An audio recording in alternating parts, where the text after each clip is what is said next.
Hey everyone, and welcome back to the channel. Today, we're diving into a topic that sounds like something straight out of science fiction, but is actually happening right now: bioplastics. Specifically, we're going to explore the incredible world of bioplastics made from animal sources. I know, it sounds a bit wild, but stick with me, because this is fascinating stuff. So, what are bioplastics? Simply put, they are plastics derived from renewable biomass sources, like vegetable fats, corn, starch, or in today's case, animal products. Unlike traditional plastics made from petroleum, which can take hundreds or even thousands of years to break down, many bioplastics are designed to be biodegradable or compostable. This means they can break down naturally, returning to the earth without leaving harmful residues behind. The goal is to create materials that are just as useful as conventional plastics, but far kinder to our planet. Now, when you think of animal products, plastic probably isn't the first thing that comes to mind. You might think of leather, wool, or food. But scientists have discovered that certain proteins and fats from the animal kingdom have the perfect building blocks to create polymers. A polymer is just a long chain of repeating molecules, and that's essentially what all plastics are.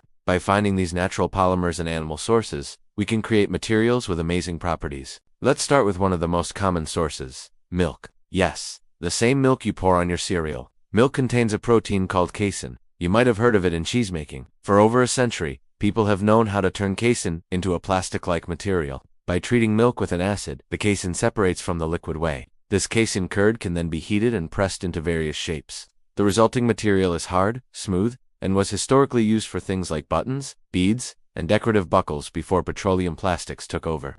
Today, researchers are refining this process to create modern casein-based bioplastics that are biodegradable and could be used for packaging or coatings. Next up, let's talk about something a little less common in your kitchen: chitin. Chitin is the second most abundant natural polymer on Earth, right after cellulose. And where do you find it? In the tough exoskeletons of crustaceans like shrimp, crabs, and lobsters. Every year, the fishing industry generates millions of tons of shell waste. Instead of letting it go to waste, scientists are turning it into a valuable resource. They extract the chitin from the shells and then convert it into a more versatile polymer called chitosan. Chitosan can be formed into films that are strong, flexible, and have natural antimicrobial properties. Imagine food packaging that not only biodegrades but also helps keep your food fresh for longer. That's the potential of chitosan-based bioplastic. Another fascinating area is using waste from the meat industry. Feathers, for instance, are primarily made of a protein called keratin. This is the same protein that makes up our hair and nails. Feathers are incredibly lightweight but also surprisingly strong and durable. Researchers have developed methods to process feathers, breaking down the keratin and reforming it into a bioplastic material. This material has shown promise for use in everything from car parts to disposable containers. Instead of millions of tons of feathers ending up in landfills, they could be transformed into useful products that eventually break down naturally. Similarly, collagen and gelatin, which are derived from the connective tissues, bones, and skins of animals, are also being explored. You're probably familiar with gelatin from Jell-O or gummy candies. In its solid form, it can be made into thin, edible films. These films could be used to wrap individual food items, providing a barrier against moisture and oxygen, and you could even eat the wrapper along with the food. This is a perfect example of a closed-loop system, where the packaging is part of the product, creating zero waste. So, how does the bio part of bioplastic actually work? It all comes down to microorganisms. When these animal-based bioplastics are disposed of in the right environment, like an industrial compost facility, or even just buried in soil, bacteria and fungi get to work. They see these plastics not as foreign objects, but as food. These microbes produce enzymes that break down the long polymer chains of casein, chitosan, or keratin back into their basic, natural components, like carbon dioxide, water, and biomass. It's nature's ultimate recycling program. The material is borrowed from nature, used, and then returned to nature to fuel new life. Of course, it's not all perfect. There are challenges to overcome. The process of extracting and purifying these animal proteins can be complex and expensive. We need to ensure that the production of these bioplastics doesn't create other environmental problems, and for them to truly make a difference, we need the infrastructure to properly collect and compost them. Just throwing a bioplastic bag in a landfill won't do much good, as it needs oxygen and microbes to break down properly. But the potential is undeniable. By looking to nature and using materials that are often considered waste, we can create a new generation of plastics. Plastics that serve their purpose and then disappear without a trace. It's a beautiful example of innovation inspired by the natural world, turning a waste problem into a sustainable solution. The journey of animal-based bioplastics is just beginning, and it's exciting to think about what other amazing materials are waiting to be discovered in the world around us. What do you think about this? Would you use products made from these kinds of bioplastics? Let me know your thoughts in the comments below. I'd love to hear from you. Thanks so much for watching today. If you found this video interesting and learned something new, please give it a thumbs up and consider subscribing to the channel for more deep dives into the world of science and technology. Hit that notification bell so you don't miss our next video. Until next time, stay curious. Hey everyone, and welcome back to the channel. Today, we're diving into a fascinating topic that's getting a lot of buzz: bioplastics. We've all heard about the problems with traditional plastics, right? They stick around for centuries, clogging up our oceans and landfills. But what if we could make plastics that are a little kinder to our planet?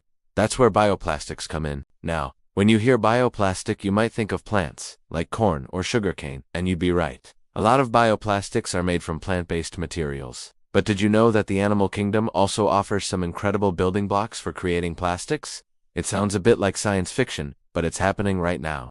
Today, we're going to focus on these amazing animal-based bioplastics. We'll explore what they are, how they're made, and the incredible potential they hold for our future. So, stick around as we uncover the surprising science of plastics from the animal world. So, what exactly are we talking about when we say animal-based bioplastics? Essentially, these are polymers derived from materials that come from animals. Instead of drilling for oil, scientists are looking at natural, renewable sources, and one of the most promising sources is a protein you've probably heard of: casein. Casein is the main protein found in milk. Yep, the same stuff that helps baby mammals grow strong. For over a century, we've known how to turn casein into a plastic-like material. Back in the late 1800s, people were making things like buttons, beads, and decorative buckles from it. They would take milk, curdle it to separate the solid casein curds, and then treat it with chemicals like formaldehyde to harden it into a durable, moldable substance. This early plastic was often called milkstone. It was one of the very first semi-synthetic polymers ever created. Of course, today, scientists are finding much safer and more efficient ways to process it, avoiding harsh chemicals. The basic principle, however, remains the same: taking a natural protein and transforming it into a solid, useful material. Another superstar from the animal world is chitin. If you've ever wondered what makes a shrimp shell or a beetle's exoskeleton so tough and crunchy, the answer is chitin. It's the second most abundant natural polymer on Earth, right after cellulose from plants. You can find it in the shells of crustaceans like crabs, lobsters, and shrimp, as well as in the cell walls of fungi and the exoskeletons of insects. Think about the fishing industry. Every year, tons and tons of shrimp and crab shells are discarded as waste. But what if we could see that waste as a valuable resource? That's exactly what scientists are doing. They've developed processes to extract the chitin from these shells. This chitin can then be chemically modified to create a versatile polymer called chitosan. Chitosan is incredible because it's not only biodegradable, but also has natural antimicrobial properties. This makes it a fantastic candidate for things like food packaging that can help keep your food fresh for longer, or even for medical applications like wound dressings that can help prevent infections. We're literally turning seafood scraps,